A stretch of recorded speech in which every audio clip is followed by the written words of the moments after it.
নমস্কার বন্ধুরা, কৃষক বন্ধু প্রকল্পে 2025 সালে কবে আপনারা টাকা পাবেন ব্যাংক অ্যাকাউন্টে। 2025 সালে এখনও একবারও টাকা দেওয়া হয়নি সরকারের তরফ থেকে। কবে টাকা দেওয়া হবে, কবে আপনার ব্যাংকে টাকা ঢুকবে, সমস্ত কিছু আলোচনা করব আজকের এই ভিডিওতে। অবশ্যই ভিডিওটি উপকারে আসবে, শেষ পর্যন্ত দেখতে থাকুন। চ্যানেলে নতুন হলে চ্যানেলটিকে সাবস্ক্রাইব করবেন, বন্ধুদেরকে ভিডিওটা শেয়ার করে দেবেন, আর ভিডিও ভালো লাগলে অবশ্যই কিন্তু একটি লাইক করে দিয়ে যাবেন। তো কৃষক বন্ধু প্রকল্পে আপনাদেরকে বছরে দুবার টাকা দেওয়া হয় এবং এই কৃষক বন্ধু প্রকল্পটি 2019 সাল থেকে চালু হয়েছে। আর বছরে যে দুবার টাকা দেওয়া হয়, একটা খরিফ সিজনে টাকা দেওয়া হয় আর একটা হচ্ছে রবি সিজনে টাকা দেওয়া হয়, এবং প্রতি সিজনেই কিন্তু সমান অঙ্কের টাকাই দেওয়া হয় আপনাদেরকে। যদি খরিফ সিজনে 5,000 টাকা দেয়, রবি সিজনেও 5,000 টাকাই দেয়, এভাবে সমান ভাগে দেওয়া হয়ে থাকে। এবং একজন কৃষক সর্বোচ্চ 10,000 টাকা পায় এবং একজন কৃষক সর্বনিম্ন 4,000 টাকা কিন্তু কৃষক বন্ধু প্রকল্পে পেয়ে থাকে। এটা গেল টাকা পাওয়ার বিষয়। আর কোনো কৃষক যদি মারা যায়, সেক্ষেত্রে কিন্তু তার পরিবারকে 2 লক্ষ টাকা আর্থিক সাহায্যও কিন্তু দিয়ে থাকে। এই যে কৃষক বন্ধু প্রকল্পে টাকা দেওয়া হয়, কারো যদি 1 একর বা তার বেশি জমি থাকে তবেই সেই কৃষকটি সর্বোচ্চ 10,000 টাকা পায়। এক কিস্তিতে 5,000, আরেক কিস্তিতে 5,000, সর্বমোট 10,000। আর কোনো কৃষকের যদি জমি 40 ডিসমিল তার নিচে হয়ে থাকে, মানে 40 ডিসমিলের মধ্যে যদি হয়ে থাকে, তাহলে সেই কৃষকটিকে বছরে 4,000 টাকা দেওয়া হয়, 2,000 করে। এবং কোনো কৃষকের জমি যদি 40 ডিসমিল থেকে 99 ডিসমিলের মধ্যেও হয়ে থাকে, তাহলে সেই কৃষকটির যত জমি রয়েছে সেই জমির আনুপাতিক অনুযায়ী সেরকম কিন্তু টাকা দেওয়া হয়। বেশি জমিতে বেশি টাকা, কম জমিতে কম টাকা, সেভাবে কিন্তু দেওয়া হয়ে থাকে। আর কোনো কৃষক যদি 18 থেকে 60 বছরের মধ্যে মারা গিয়ে থাকে, তাহলে তার বংশের যারা উত্তরাধিকারী রয়েছেন তাদের মধ্যে সমান ভাগে ভাগ করে দেওয়া হবে 2 লক্ষ টাকাকে। ঠিক আছে, ধরুন আপনার কেউ মারা গেল 18 থেকে 60 বছরের মধ্যে, তো তার পরিবারের 3 জন সদস্য রয়েছে, তার উত্তরাধিকারী মানে রক্তের সম্পর্কে 3 জন রয়েছে, বা উত্তরাধিকারী যে কেউ হয়ে থাকে সরকারিভাবে, সেরকম উত্তরাধিকারী যদি থেকে থাকে, 3 জন উত্তরাধিকারী থাকলে ওই 2 লক্ষ টাকাকে 3 ভাগ করে সবারই ব্যাঙ্ক অ্যাকাউন্টে সমপরিমাণে পাঠিয়ে দেওয়া হবে। এইভাবে কিন্তু 2 লক্ষ টাকা কৃষক বন্ধু প্রকল্পেও দেওয়া হয়ে থাকে। কৃষক বন্ধু প্রকল্পে আবেদন করার জন্য কিছু মানদণ্ড রাখা রয়েছে, সহজ যোগ্যতা। যেমন আমাদেরকে পশ্চিমবঙ্গের স্থায়ী বাসিন্দা হতে হবে, আর একজন কৃষক হতে হবে, এবং আপনার জমির রেকর্ড থাকতে হবে, বা জমির পর্চা থাকতে হবে, বা আপনার জমির পাট্টা বা বর্গা থাকতে হবে, বা বনভূমির পাট্টা, এগুলো কিন্তু আপনার থাকতে হবে। এছাড়াও কিন্তু যারা ভাগ চাষি তারাও কিন্তু কৃষক বন্ধু প্রকল্পে আবেদন করতে পারে। কৃষক বন্ধু প্রকল্পে আবেদন করার জন্য আপনাদেরকে জমির রেকর্ড, পর্চা, পাট্টা, নথি বা বন বিভাগের পাট্টা বা ভাগচাষী কাগজপত্র, এর মধ্যে কোনো কাগজপত্র লাগবে, মানে জমির প্রমাণপত্র হিসাবে। তারপর আধার কার্ড লাগবে, ভোটার কার্ড লাগবে, ব্যাংকের পাসবই লাগবে, এবং ব্যাংক আধারের সঙ্গে যে মোবাইল নাম্বার লিঙ্ক রয়েছে সেই মোবাইল নাম্বারটা লাগবে, পাসপোর্ট সাইজের ছবি লাগবে, এবং আপনি যার কাছ থেকে জমিটা নিয়েছেন সেই ব্যক্তিটির আধার কার্ড এবং ভোটার কার্ড সেটাও কিন্তু লাগবে।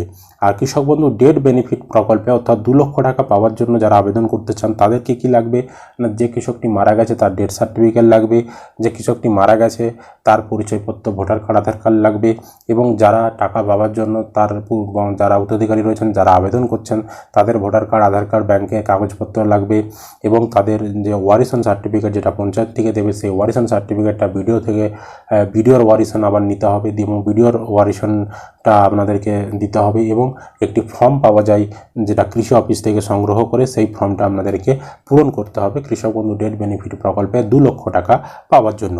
কৃষক বন্ধু প্রকল্পে আবেদন করার জন্য খুবই সহজ পদ্ধতি, কৃষি অফিসে গিয়ে আবেদন করা যায়, অফলাইনে ফর্ম ফিল আপ করে আবেদন করা যায়। এছাড়াও আপনাদের এলাকায় যখন দুয়ার সরকার ক্যাম্প হয়, তখন দুয়ার সরকার ক্যাম্পে গিয়েও আপনারা আবেদন করতে পারেন ফর্ম ফিল আপের মাধ্যমে। আরেকটা জিনিস মনে রাখবেন, কৃষক বন্ধু প্রকল্পে অনলাইনে আবেদন করা যায় না, আমাদেরকে অফলাইনেই কিন্তু আবেদন করতে হয় টাকা পাওয়ার জন্য। কৃষক বন্ধু প্রকল্পের যে টাইম লাইন যেটা নোটিফিকেশনে প্রকাশ করা হয়েছে, বা ক্যালেন্ডার যেটা প্রকাশ করা হয়েছে, সেটা যদি আপনাদেরকে দেখায় তাহলে দেখতে পাবেন একটা খরিফ সিজন লেখা রয়েছে আর একটা রবি সিজন লেখা রয়েছে। খরিফ সিজনের টাকা যেটা দেওয়া হয় সেটা কিন্তু এপ্রিল থেকে সেপ্টেম্বর মাসের মধ্যে দেওয়া হয়ে থাকে। তো বর্তমানে কিন্তু এপ্রিল মাস চলছে, সুতরাং কিন্তু খরিফ সিজন পড়ে গিয়েছে সরকারিভাবে। আর আরেকটি সিজনের টাকা দেওয়া হয় রবি সিজন, সেটা কিন্তু অক্টোবর থেকে মার্চ মাসের মধ্যে দেওয়া হয়। খরিফ সিজনের টাকা দেওয়ার প্রসেস যদি দেখাই, তাহলে এনরোলমেন্ট হয় 1 এপ্রিল থেকে 31 আগস্টের মধ্যে, তারপর অ্যাপ্রুভেল আপলোডিংয়ের কাজ হয় 5 নম্বর দিন সেই মাসের, অর্থাৎ এপ্রিল টু সেপ্টেম্বর মাসের মধ্যে, তারপর ভেরিফিকেশন হয় 10 নম্বর দিন সেই মাসের, ভ্যালিডেশনের কাজ হয় 15 নম্বর দিন সেই মাসের, এবং ডিবিটির মাধ্যমে টাকা ট্রান্সফার 25তম দিনে কিন্তু হয়ে থাকে। একইভাবে রবি সিজনের টাকা দেওয়া হয় অক্টোবর থেকে মার্চ মাসের মধ্যে, এনরোলমেন্ট হয় 1 অক্টোবর থেকে 28 বা 29 ফেব্রুয়ারির মধ্যে, অ্যাপ্রুভেল আপলোডিংয়ের কাজ হয় 5 নম্বর দিন অক্টোবর থেকে মার্চ মাসের মধ্যে, ভেরিফিকেশনের কাজ হয় 10 নম্বর দিন সেই মাসের, ভ্যালিডেশনের কাজ হয় 15 নম্বর দিনে সেই মাসে, ডিবিটির মাধ্যমে টাকা পাঠানো হয় 25 নম্বর দিন সেই মাসের। সুতরাং সরকারিভাবে টাকা পাঠানোর যে প্রক্রিয়া বা যে মাস সেটা কিন্তু পড়ে গিয়েছে এপ্রিল থেকে সেপ্টেম্বর মাসের মধ্যে, যেহেতু প্রথম কিস্তির টাকা দেওয়া হয়, যেহেতু এপ্রিল মাস পড়ে গিয়েছে, সুতরাং খরিফ সিজনের টাকা দেওয়ার প্রসেসও কিন্তু সরকারের তরফ থেকে স্টার্ট হয়ে গিয়েছে। এবার ব্যাংকে টাকা আপনাদের ঢোকার পালা বা পরবর্তী যে ধাপগুলো সেগুলো কিন্তু আসার পালা। তো কবে দেবে 25 সালে কৃষক বন্ধু প্রকল্পের টাকা, এবার সেই বিষয়টা আলোচনা করছি। দেখুন, কৃষক বন্ধু প্রকল্পে যখন টাকা দেওয়া হয় এই ধরনের ব্যানার প্রকাশ করা হয় সবার জন্য সরকারিভাবে কৃষি বিভাগের তরফ থেকে। এবং দেখুন, আমি কিছু ব্যানার আপনাদেরকে দেখাচ্ছি, তাহলে বুঝতে আপনাদের বিষয়টা সুবিধা হবে। এখানে দেখতে পাচ্ছেন লেখা রয়েছে কৃষক বন্ধু নতুন প্রকল্পে চলতি খরিফ মরশুমে 89 লক্ষ কৃষককে মোট 2,385 কোটি টাকা সহায়তা প্রদান করা হয়েছে। এবং এখানে তারিখ দেখতে পাচ্ছেন 27 জুন 2022 সাল দুপুর 2:30টার সময় কৃষি বিভাগ পশ্চিমবঙ্গ সরকার, অর্থাৎ 2022 সালে প্রথম যে টাকাটি দেওয়া হয়েছিল খরিফ সিজনে সেটা কিন্তু জুন মাসে অর্থাৎ 27 জুন কিন্তু দেওয়া হয়েছিল। ঠিক আছে, এবার আপনাদেরকে দেখাবো 2023 সালের আপডেট। 2023 সালে দেখুন একইভাবে ব্যানার প্রকাশ করা হয়েছিল। এখানেও কৃষক বন্ধু নতুন প্রকল্পে চলতি খরিফ মরশুমের জন্য 94 লক্ষের বেশি কৃষককে মোট 2,602 কোটি টাকা সহায়তা প্রদান করা হয়েছে। এবং এখানে দেখতে পাচ্ছেন সময়টা, তারিখটা 27 এপ্রিল 2023 বেলা 1টা, কৃষি বিভাগ পশ্চিমবঙ্গ সরকার। অর্থাৎ 2023 সালে আমরা দেখতে পাচ্ছি 26 এপ্রিল অর্থাৎ এপ্রিল মাসে টাকা দিয়েছিল। তো এখানে এপ্রিল মাসে টাকা দেওয়ার কারণ অর্থাৎ একটু আগে টাকা দেওয়ার কারণ ছিল এই সময়টাই কিন্তু মানে এই সময়টাতে পঞ্চায়েত ভোটটা ছিল, মানে পঞ্চায়েত ভোটটার ঠিক আগেই কিন্তু টাকাটা সরকার ছেড়ে দিয়েছিল, পঞ্চায়েত ভোট ছিল বলে আগে টাকাটা দিয়ে দিয়েছিল। এবার আমাদেরকে দেখাবো 2024 সালের আপডেট। 2024 সালে ওই ধরনের কোনো ব্যানার সরকারিভাবে প্রকাশ করা হয়নি। মুখ্যমন্ত্রী মমতা বন্দ্যোপাধ্যায় নিজে উনি ওনার সোশ্যাল মিডিয়াতে পোস্ট করে জানিয়ে দিয়েছিল এবং টাকা ছেড়ে দিয়েছিল কৃষক বন্ধু প্রকল্পে। তিনি পোস্ট করে জানিয়েছিলেন কৃষক বন্ধু নতুন প্রকল্পে রাজ্য জুড়ে 1,05,00,000 কৃষক বর্গাদারকে 2,900 কোটি টাকা সহায়তা প্রদানের পাশাপাশি বাংলা শস্য বিমার টাকাও তিনি ছেড়েছিলেন। এবং ওই যে 2024 সালে কৃষক বন্ধু প্রকল্পের টাকা ছেড়েছিলেন, ওটা কত তারিখে ছেড়েছিলেন এখানে দেখতে পাচ্ছেন 12 জুন 2024 তারিখে কিন্তু উনি টাকাটা ছেড়েছিলেন।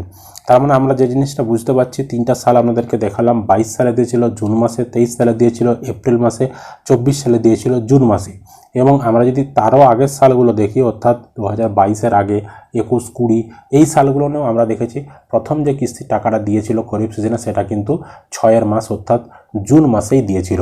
সুতরাং টাকা দেওয়ার যে ধরন কৃষি দপ্তরের সেটা দেখে আমরা স্পষ্ট বুঝতেই পারছি 2025 সালেও কিন্তু সম্ভাবনা রয়েছে কৃষক বন্ধু প্রকল্পের টাকা জুন মাস নাগাদ দেওয়ার। তবে সরকার চাইলে মে মাসেও দিয়ে দিতে পারে, সরকারের উপর সম্পূর্ণ নির্ভর করছে। তবে আপনাদেরকে আমরা যেটা জানালাম যে ট্রেন্ড বা যেটা হয়ে আসছে সেটা হচ্ছে জুন মাসেই প্রথম কিস্তির টাকা কিন্তু দেয় কৃষক বন্ধু প্রকল্পের। তবে এখনও সরকার কবে টাকা দেবে 2025 সালে সে বিষয়ে অফিসিয়াল ডেট কোনো ঠিক করেনি এবং মুখ্যমন্ত্রী মমতা বন্দ্যোপাধ্যায়ের কাছেও কোনো এখন পর্যন্ত এ বিষয়ে কোনো প্রপোজাল যায়নি। কারণ কৃষি দপ্তর একটা ডেট ঠিক করে বা টাকা দেওয়ার সমস্ত কাজকর্ম ঠিক করে, তারপর মুখ্যমন্ত্রী দপ্তরের কাছে অনুমতি চাই যে তার কবে ডেট ফাঁকা হবে টাকা দেওয়া। কারণ যখনই দেখেছেন যে টাকা দেয় কৃষক বন্ধু প্রকল্পে তখন মাননীয় মুখ্যমন্ত্রী নিজে বোতাম টিপে টাকা কিন্তু রিলিজ করে। তো সেই কারণে মুখ্যমন্ত্রীর কাছে অনুমতি নেওয়া হবে, তার কাছে সময় চাওয়া হবে। তো সেই কাজগুলো কিন্তু এখনও শুরু হয়নি। তো সরকার যখনই অফিসিয়াল ডেট ঠিক করবে, ওই ধরনের ব্যানার প্রকাশ করবে, এক্সাক্ট ডেট তখন আমাদেরকে একদম আমরা জানিয়ে দেব। এটাই ছিল বর্তমানে আপডেট। আপনাদের কি মতামত, কবে টাকা দিতে পারে অবশ্যই কমেন্ট করে জানাবেন। এবং টাকা দেওয়ার আপডেট আসলে সবার প্রথম আপনারা আমাদের চ্যানেল থেকে ভিডিও পেয়ে যাবেন। তাই জন্য এই ধরনের লেটেস্ট আপডেটগুলো সবার আগে পেতে চ্যানেলটিকে আপনারা সাবস্ক্রাইব করতে ভুলবেন না। বন্ধুদেরকে ভিডিওটা শেয়ার করে দিবেন।